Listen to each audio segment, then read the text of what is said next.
Hello అండి అందరికీ welcome back to my channel. This is Lalitha from Lalitha stocks. Ayodhya అంటేనే హిందువులకి రాముడు గుర్తుకొస్తాడు. ఆ రాముడు పుట్టి పెరిగిన నడయాడిన పవిత్ర ప్రదేశమే అయోధ్య.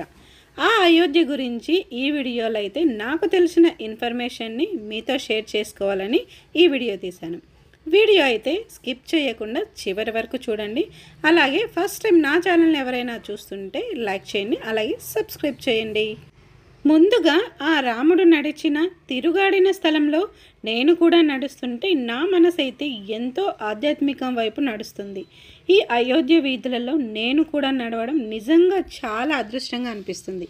ఈ అయోధ్య శ్రీరాముడి జన్మస్థలం. హిందూ పురాణాల ప్రకారం సూర్యవంశ రాజవంశం ఈ నగరాన్ని స్థాపించింది. ఈ అయోధ్యను సాకేత్ అని కూడా పిలుస్తారు. రామాయణంలో అయోధ్యను పురాతన కోసల రాజ్యానికి రాజధానిగా పేర్కొన్నారు. అయోధ్యలో రామమందిర నిర్మాణం కోసం వందల ఏళ్ల నుంచి ఎన్నో పోరాటాలు జరిగాయి. అయోధ్యలో బాబ్రీ మసీదు నిర్మాణం నుంచి దాన్ని కూల్చివేయడం, అలా కూల్చివేసే ప్రక్రియలో ఎన్నో గొడవలు, మరణత్యాగాలు, పోరాటాల తర్వాత ఎట్టకేలకు రామమందిర నిర్మాణం అయితే జరిగింది. సుప్రీంకోర్టు లాస్ట్ తీర్పును మన హిందువులకు అనుకూలంగా ఇచ్చింది. అంటే రామమందిరంను కట్టుకోవచ్చు అనే తీర్పు వినడంతో భారతదేశంలో హిందువులందరూ ఒక పెద్ద పండుగను చేసుకున్నారు. 2020 ఆగస్టు 5న రామమందిర నిర్మాణానికి భూమి పూజ ప్రారంభోత్సవం జరిగింది. మన ప్రధాని నరేంద్ర మోడీ చేతుల మీదుగా ఈ కార్యక్రమం జరిగింది.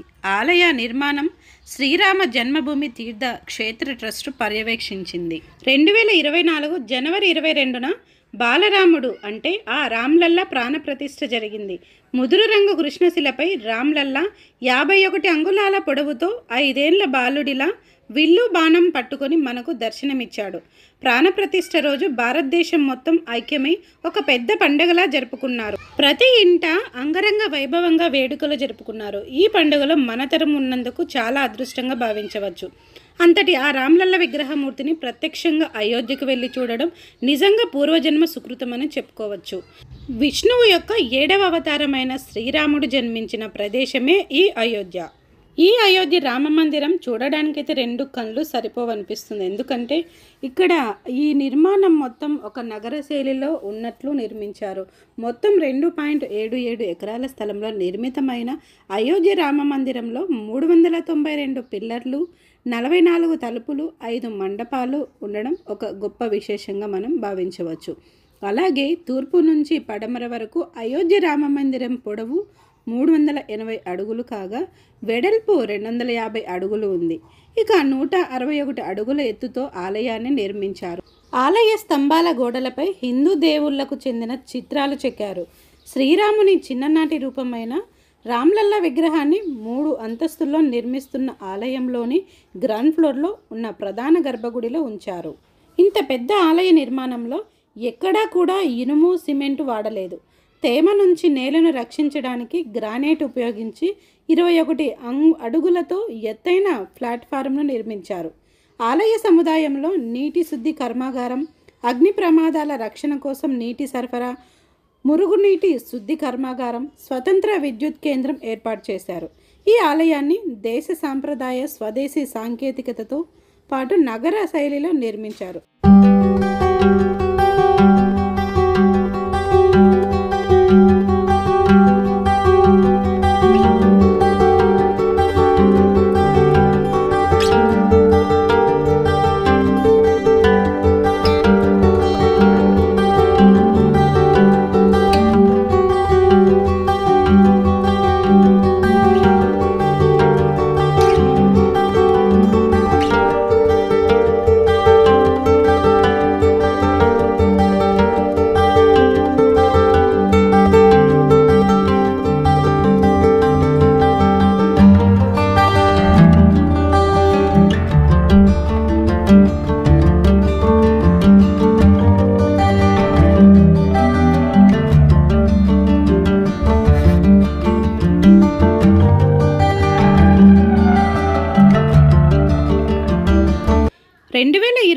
కొత్త సంవత్సరంలో అడుగుపెట్టిన వెంటనే భారతదేశంలో అతిపెద్ద ఆధ్యాత్మిక పండుగ ప్రారంభమైంది. అదే మహాకుంభమేళ.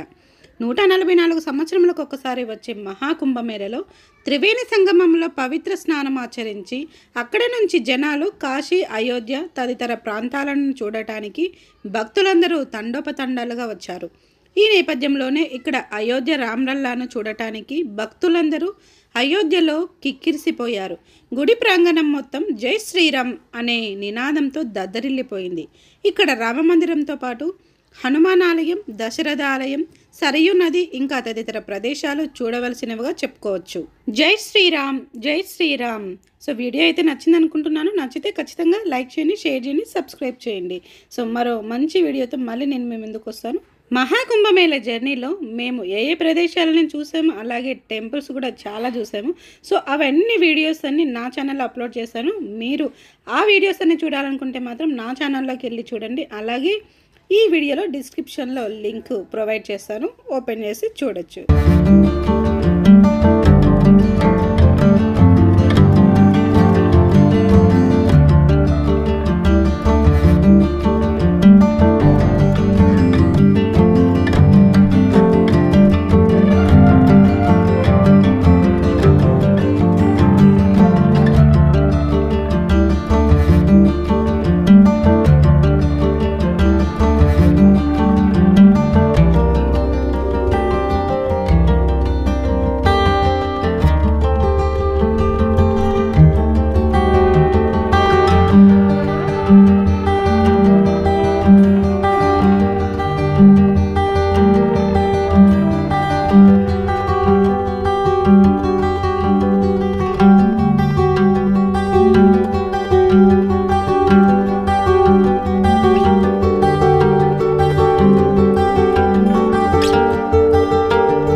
సో ఫైనల్గా ఆ అయోధ్య రామ మందిరంలో రామ్లల్ల దర్శనం అయితే నాకైంది.